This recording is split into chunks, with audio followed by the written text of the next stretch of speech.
জয় যিশু। আজ 19শে সেপ্টেম্বর। প্রতিদিনের চিন্তা ও প্রার্থনা। দিনের প্রধান চিন্তা।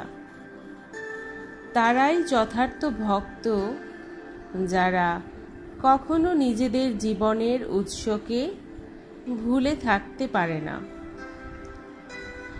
নাহি যবে তোমার কোনো বিষয় আশয়, আছে তোমার সর্বস্ব সম্পদ। হও যবে তুমি নগণ্য তুচ্ছজন, করো অনুভব যে তুমি সকল। উপদেশ: তুমি আদর্শ ভক্ত হও, আদর্শ শিষ্য হও। কখনো ভুলো না ভগবানের কাছে তোমার কত ঋণ, যে ঋণের সীমা পরিসীমা নাই।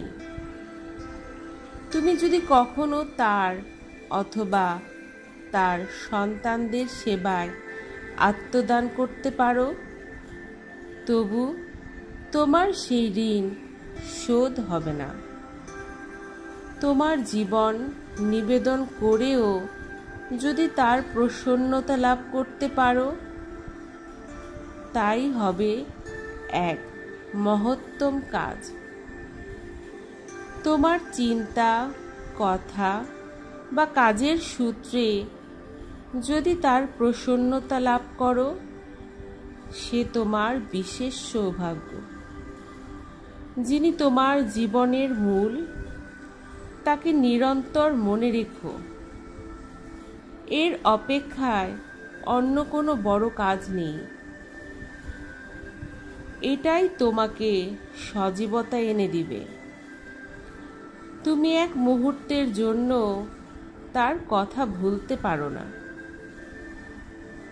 তোমার হৃদয় যেন অবিরাম ভগবানের চিন্তায় বিভোর হয়ে থাকে। প্রার্থনা: হে প্রভু, আমার হৃদয়কে এমন প্রেম ও ভক্তিতে ভরপুর করো যে সে হৃদয়ে যেন অন্য কিছু স্থান না পায়। তুমি অনন্ত, আমি যেন তোমার এই যোগ্য অংশ হই, এবং আমি যেন যোগ্য হয়ে তোমার সকল সন্তানদের ভালোবাসি ও তাদের সেবা করতে পারি। তুমি আমার আত্মার পরিচালক। আমার সমগ্র জীবন আমি তোমাতেই নিবেদন করি। তুমি আমার এই অর্ঘ্য গ্রহণ করো এবং তা তোমার ইচ্ছা অনুসারে কাজে লাগাও। আমি তোমা হতে বিচ্ছিন্ন হয়ে নিজের অস্তিত্ব কামনা করি না।